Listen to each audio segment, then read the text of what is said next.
Tudi osteoporoza je ena od tihih napredujočih bolezni, ki se odvijajo pravzaprav sinhrono s staranjem. Zato me zanima, s kakšnimi problemi povezanimi s to boleznijo se srečujete v klinični praksi, tudi glede na to, da vemo, kako veliko število obolelih je pri nas s to boleznijo, pa pravzaprav sploh ne vedo zanjo.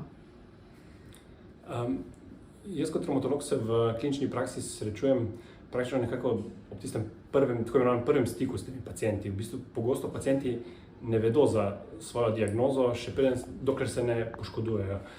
In nekako mi smo tisti prvi stik ob določenem zlomu, ki se zgodi pacientu, in nato potem pacientu od tam naprej pomagamo. V prvi vrsti z našega strokovne plati ga oskrbimo, mu ta zlom na ali konzervativen ali operativen način zdravimo in istočasno zdravimo vzrok. Začnemo zdravljenje osteoporoze, opravimo določeno diagnostiko in pacienta naknadno potem napotimo in prepustimo nekako v vodenje družinskim zdravnikom.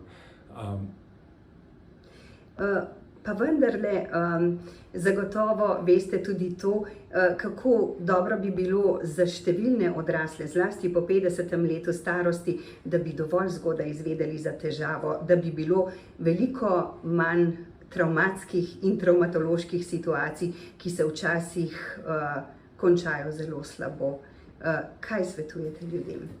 Zagotovo bi bilo to veliko boljše za vse nas. V osnovi bi si želeli veliko več ozaveščanja, veliko več informacij. Vse informacije danes so dostopne, ampak dobro informacijo dobiti. In to je na nas, na stroki, na medijih, na splošno, na populaciji, da ozavešča pravilno starostnike in konec koncev tudi odrasle ljudi o tej problematiki. Zato, da se pravočasno odločijo za določene preiskave, spremembe načina življenja, zdrav način življenja, da ne prihaja do teh travmatskih situacij, kot ste omenili.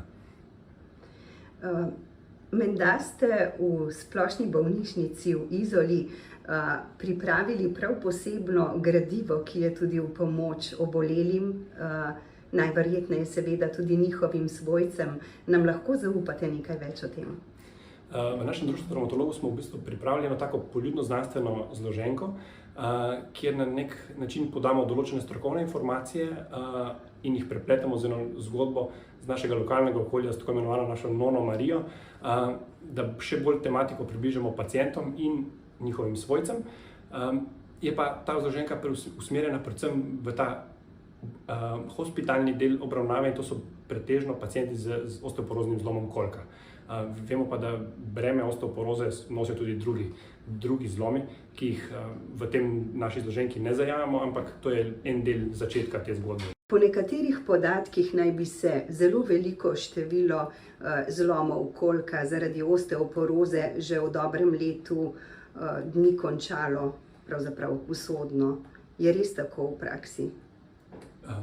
V praksi sigurno določene številke, ki jih lahko zasledimo v strokovni literaturi, držijo. Če pregledate strokovno literaturo, boste našli tudi tam nekje podatke, do 40% teh v enem letu se zgodi tako.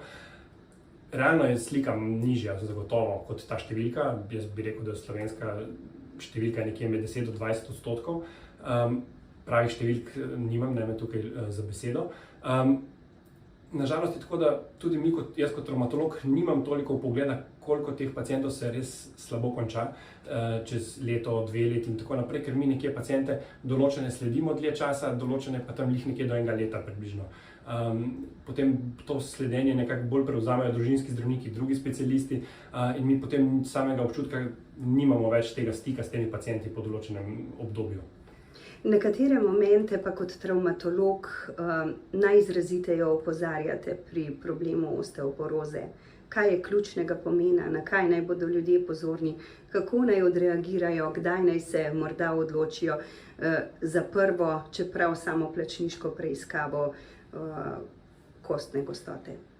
V prvi fazi velja tisto splošno priporočilo, zdrav način življenja, gibanje, kot vemo, je pri zdravemu človeku ali pa v neki odrasli dobi gibanje oziroma ta splošna telesna aktivnost ena od teh dejavnikov, ki mu dela dobro, ki se pravi na dolgi rok ga varuje. Ko pa prihajamo v neka določena življenjska obdobja, ob kakšnih hormonskih neravnovesjih in tako naprej, je pa smiselno začeti razmišljati tudi o določenih preiskavah, presejalnih in tako naprej. V Sloveniji se nekako uporablja ta DEXA slikanje, to po posvetu z družinskim zdravnikom se v določenem obdobju tudi to na neki točki priporoča. Vsakemu odraslemu se tudi že danes veliko priporoča jemanje vitamina D, biti na soncu, to so taka splošna priporočila. Ko pride enkrat do osteoporoznega zloma, so pa pač malo drugačna priporočila. Seveda ta nekako ostanejo naprej, ampak potem pa tudi velja po posvetu z endokrinologi, družinskimi zdravniki, da se jim pa tudi uvede določena dodatna zdravljenja, da se preprečuje poslabševanje te kronične bolezni.